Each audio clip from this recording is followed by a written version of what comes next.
Assalamualaikum warahmatullahi wabarakatuh. Alhamdulillahirabbil alamin wassalatu wassalamu ala asyrafil anbiya'i wal mursalin wa ala alihi wa sahbihi rasulillahi ajma'in. Asyhadu an la ilaha illallah wa asyhadu anna Muhammadan abduhu wa rasuluh la nabiyya ba'dah. Pertama sekali marilah kita panjatkan puji syukur kepada Allah Subhanahu wa taala yang telah melimpahkan rahmat, berkah dan karunia-Nya kepada kita bersama sehingga kita dapat berkumpul dalam masjid yang kita cintai ini dan juga dapat diberikan kesempatan untuk hadir di sini dalam rangka menambah ilmu pengetahuan. Semoga apa yang kita lakukan di pagi hari ini dapat menjadi amal ibadah bagi kita semua dan dibalasi Allah dengan pahala yang berlipat ganda. Amin amin ya rabbal alamin. Selawat dan salam kita kirimkan kepada junjungan kita Nabi besar Muhammad sallallahu alaihi wasallam. Allahumma sholli ala sayyidina Muhammad wa ala ali sayyidina Muhammad. Apa-apa ibu-ibu, nenek mama, orang Sumando, nanti tinggian sarantiang, dan sama-sama kita hormati para hadirin dan hadirat yang berbahagia. Adapun ceramah awak pagi hariku adalah tentang perbedaan adalah rahmat. Perbedaan adalah rahmat. Terutama hal ini berhubungan dengan beragama dalam keberagaman. Kita lihat dalam surat Al-Imran ayat 190.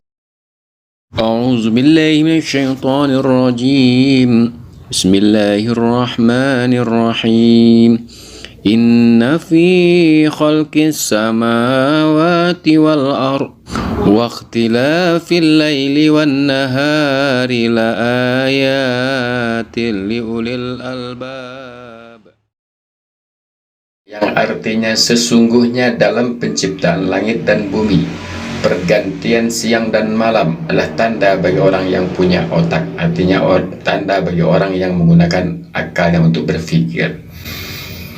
Kemudian kita lihat lagi di surat Al-Hujurat ayat 13. Ya ayyuhan nasu inna khalaqnakum min dzakarin wa untha وَجَعَلْنَاكُمْ شُعُوبًا وَقَبَائِلَ لِتَعَارَفُوا.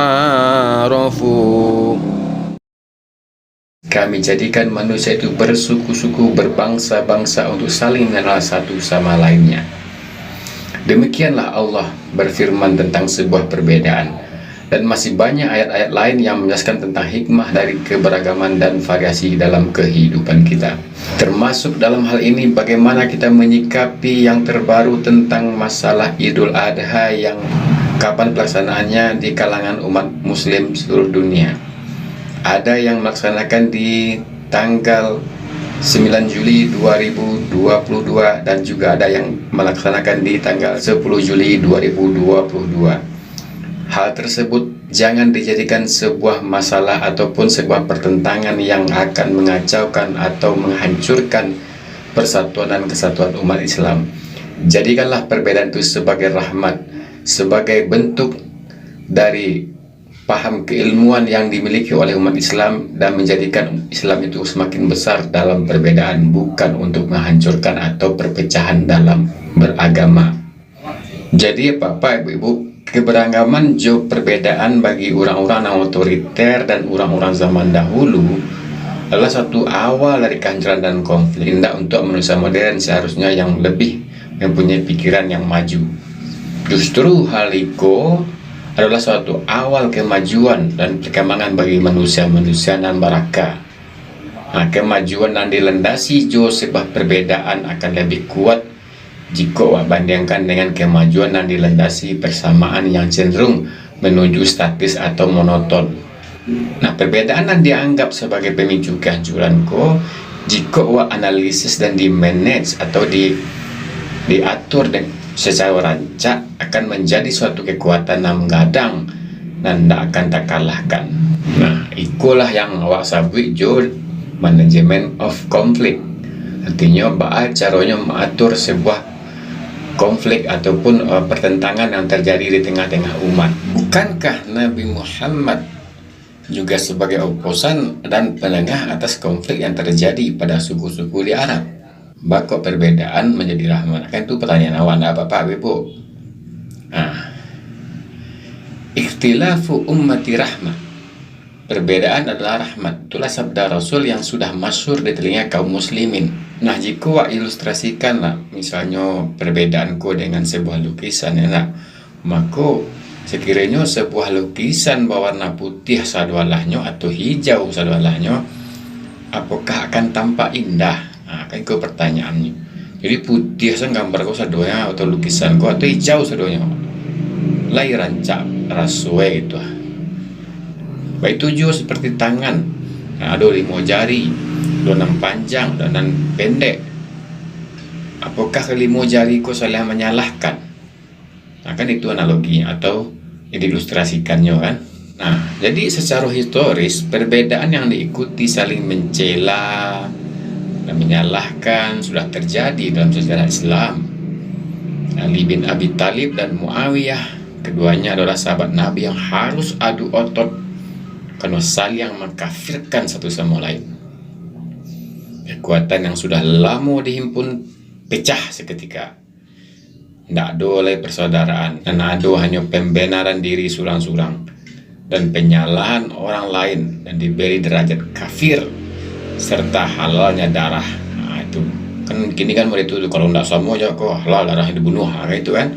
Nah, itu nanlah terjadi dulu di zaman Ali bin Abi Thalib dan Muawiyah. Nah, itu merupakan pelajaran berharga bagi kaum muslimin sesudah mereka itu. Pelajaran yang harus diperhatikan dalam perbedaan adalah perbedaan yang ditempuh oleh ulama mazhab arba'ah, artinya mazhab yang ampe. Perbedaan yang mereka utarakan bukanlah suatu perpecahan, tetapi suatu kesepakatan dalam perbedaan. Sepakat walau indak sapandape. Nah, mazhab apapun yang dianut oleh kaum muslimin, para pendiri mazhab tidak pernah mencela apalagi menyalahkan. Kok terjadi perbedaan dalam Islam pada sumber pada kitab yang sama.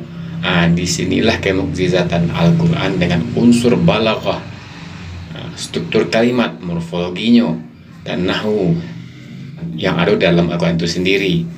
Al-Quran tidak statis dan jumud. Ciek kata dan kalimat dapat ditinjau dari berbagai aspek. Dan penafsiran yang dilakukan oleh Zamakhsyari dalam Al-Kasaf dengan Ibnu Katsir dalam tafsir Al-Quran Al-Azim tentu akan berbeda pula ya penafsiran Buya Hamka dengan penafsiran Quraisy Shihab dalam tafsirnya Al-Misbah.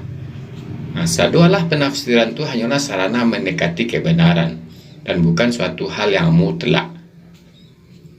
Nah, perbedaan ini terjadi sesuai dengan perkembangan faktor bahasa, ilmu pengetahuan manusia, ya kan?